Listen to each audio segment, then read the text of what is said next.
سلام عليكم. يومكم مظبط. المكان أفريقيا، والزمان قبل 300 ألف سنة. تخيل معايا إنك واقف قدام خريطة زمن، مش خريطة دول، خريطة بشر. قدامك رقمين بيبصوا لبعض باستغراب، 300 ألف سنة و6000 سنة.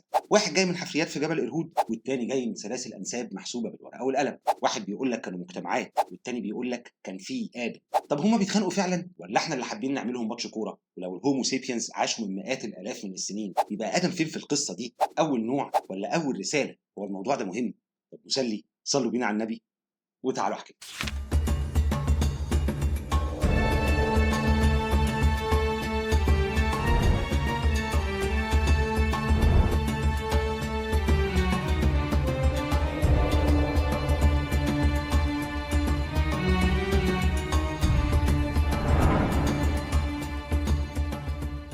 زي ما خلصنا الحلقة اللي فاتت، بقينا قدام سؤال حساس شوية. لو في كائنات بشرية عاشت من ملايين السنين، يبقى آدم جه إمتى؟ وهل كان في بشر قبله؟ خلينا الأول نظبط المصطلحات. الهومو سيبينز، الإنسان العاقل تشريحيا، هو النوع البيولوجي اللي بينتمي ليه البشر الحاليين، وآدم هو الشخصية الأولى في الروايات الدينية الإبراهيمية كلها. البري آدمايتس هو مصطلح ما قبل الآدميين، مصطلح لاهوتي بيستخدم للإشارة لاحتمال وجود بشر قبل آدم.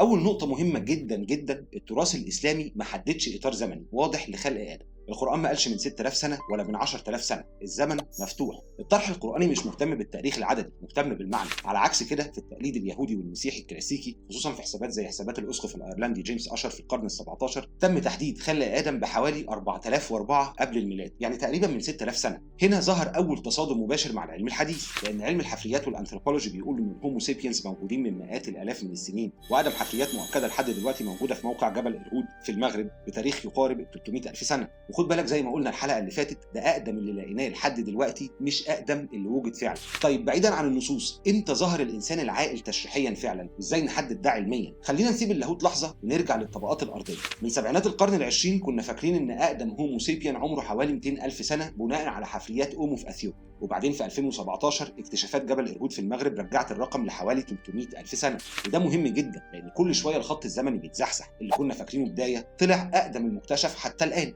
فخلينا نثبت قاعدة ذهبية، ده أقدم ما وجدناه مش أقدم ما وجد فعلا. ودي نقطة لازم نحط تحتها 10 خطوط. 300 ألف سنة مش لحظة الخلق الأولى، ده أقدم دليل وصلنا له لحد دلوقتي. السجل الحفري بطبيعته منحاز للي اتحفظ واتكشف، يعني احنا مش شايفين الماضي كله، احنا شايفين اللي نجا من التآكل والصدف الجيولوجية. فلما العلم يقول إن الهومو سيبينز ظهروا في مجتمعات من مئات الآلاف من السنين، هو بيقول كده بناء على اللي لقيناه، مش بناء على تصوير مباشر للحظة البداية. وهنا بقى النقطة الحساسة. الإجماع العلمي الحالي بيقول إن بدايات الهومو سيبينز كانت في تجمعات سكانية مش فردين بس، والتنوع الجيني اللي بنشوفه النهارده بيدعم فكرة إن عددهم كان بالآلاف. بس ده استنتاج إحصائي جيني مبني على النماذج الحالية. يعني ممكن يكون الهومو سيبينز موجودين قبل لحظة معينة، لكن السلالة اللي امتدت واستمرت لحد النهارده بترجع لزوج محدد. زي ما في تاريخ الملوك مثلا، مش أول إنسان عاش هو أول ملك، لكن أول ملك هو بداية سلالة حكم معينة. في اعتراض هيطلع فورا، بس الجينات بتقول إن البشر الحاليين ما ينفعش يكونوا طالعين من اتنين بس في وقت قريب. صحيح لو بنتكلم عن 6000 سنة زي بعض الحسابات التوراتية التقليدية، لكن لو بنتكلم عن مئات الآلاف من السنين الصورة تبقى أعقد بكتير. يعني لو حد بيقول فين الدليل على زوج أول عاش من 300 ألف سنة أو يزيد،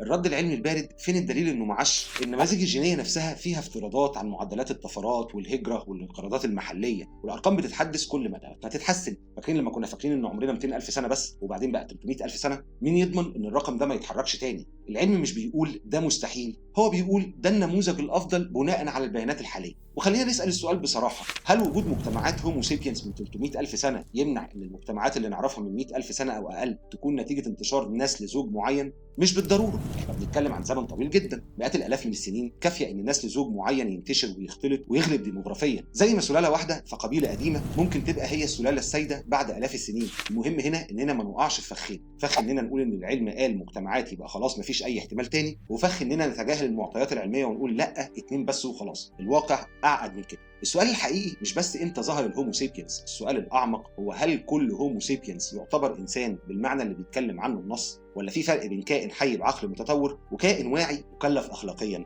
أول حاجة لازم نقولها بوضوح، لما العلم قال هومو سيبينز ظهر في مجتمعات، هو بيبني ده على الحفريات اللي لقيناها، يعني عظام متفرقة في طبقات أرضية، أدوات حجرية، مواقع سكن، مدافن، من ده العلماء بيستنتجوا ان النوع ظهر فيه تجمعات مش من زوجين بس. طيب تاني، هل ده معناه ان فكره زوج اول مستحيله علميا؟ في طرح بيقول انه ممكن يكون في مجتمع هومو سيبينز موجود بالفعل، ومن جواه اختير زوج بعينه ليكون بدايه الانسان المكلف. يعني نفرق بين بدايه النوع البيولوجي وبدايه القصه الدينيه. زي ما قلنا قبل كده، مش كل من يملك جسد بشري هو بالضروره داخل في قصه التكليف. طيب خلينا نسال السؤال بصيغه تانيه، هل هومو سيبينز هم الانسان القراني؟ القران لما بيستخدم كلمه انسان بيركز على صفات العلم والاختيار والمسؤوليه، الخطأ والتوبة، مش مجرد الجمجمة المستديرة أو حجم المخ. في النص الإنسان مش تعريف تشريحي، هو تعريف أخلاقي. طب المعترض هيقول أنت كده بتفصل بين العلم والدين علشان تهرب من التعارض. سؤال مشروع، لكن خلينا نبص بهدوء. لو الهومو سيبيان ظهروا من 300 ألف سنة، والأدلة الواضحة على مجتمعات رمزية واسعة بترجع لحوالي 100 ألف سنة أو أقل، فإحنا عندنا فجوة زمنية كبيرة. هل المجتمعات اللي ظهرت من 300 ألف سنة ممكن تكون نتيجة تكاثر ممتد من زوج أول أقدم من كده؟ رياضيا وجينيا النمو السكاني عبر مئات الآلاف من السنين ممكن يفسر وجود مجتمعات واسعة. المشكلة مش في الإمكان، المشكلة في إثبات البداية.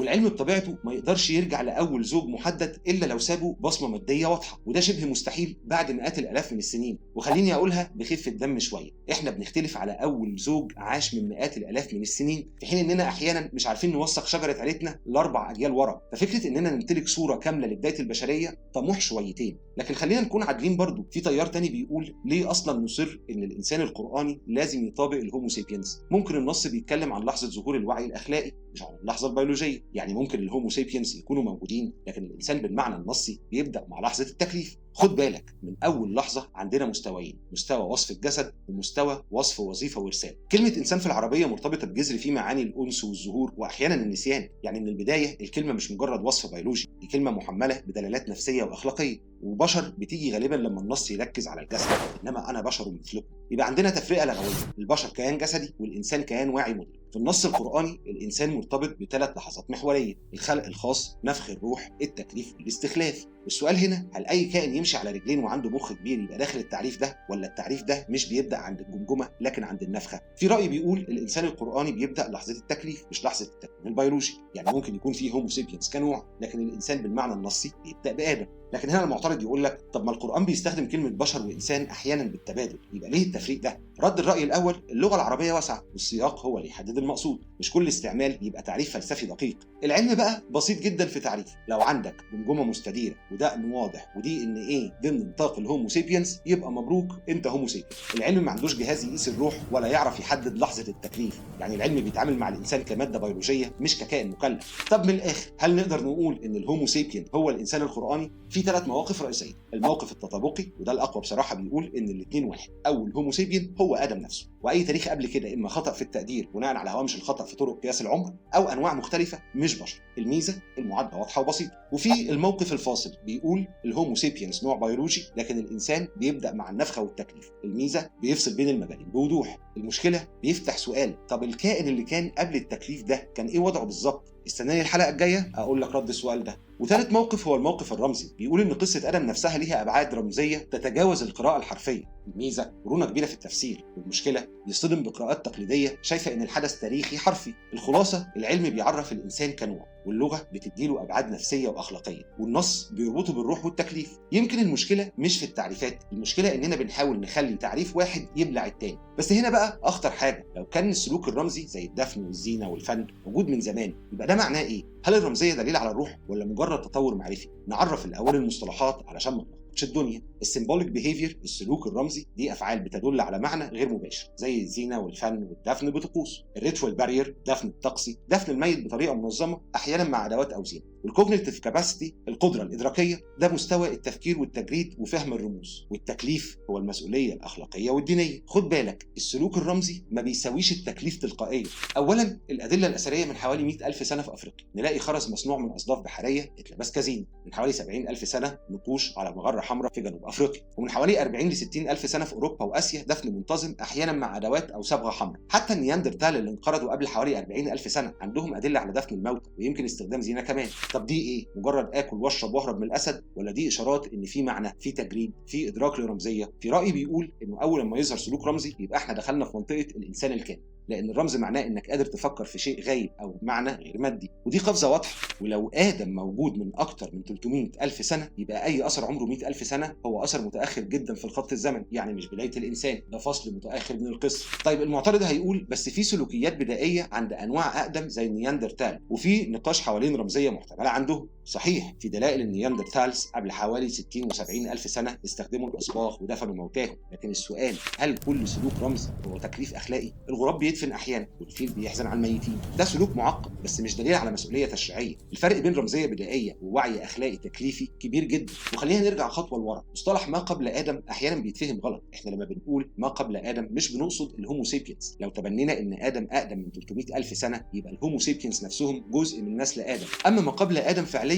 هي انواع اقدم زي الهومو انتسيسور والهومو اريكتس وانواع تانية انقرضت. دول كائنات بشريه الشكل لكن مش داخلين في خط الانسان المكلف. طيب سؤال مباشر، هل ممكن الهومو سيبينز يكونوا موجودين قبل ادم؟ لو ادم اقدم من 300 الف سنه، الاجابه لا. هومو سيبينز هم امتداد ذريته، وبالتالي اي فن دفن او خرز راجع ل 100 الف سنه هو بقايا بشر من نسل ادم مش بدايه الانسان. المشكله ان السرد العلمي احيانا بيتعامل مع اقدم اثر مكتشف كانه لحظه الانفجار الاول للوعي، لكن ده انحياز منهجي طبيعي. العلم بيقول ده اقدم دليل عندي، مش ده اول حدث تاريخي. فرق ضخم. وخليني اسالك سؤال بسيط، لو لقينا بعد 50 سنه حفريات عمرها 500 الف سنه فيها رمزيه اوضح، هل هنغير القصه؟ اكيد، زي ما حصل لما انتقلنا من 200 الف سنه ل 300 الف سنه. فليه نتعامل مع ال 100 الف سنه على انها البدايه المطلقه؟ في الاطار اللي احنا ماشيين عليه، السلوك الرمزي قبل 100 الف سنه مش دليل على انسان قبل ادم، لكن دليل على تطور ثقافي داخل نسل ادم نفسه. اما الانواع الاقدم زي الهومو انتسيسور فوجودها البيولوجي لا يعني انها كانت مكلفه. الجسد شيء والتكليف شيء تاني.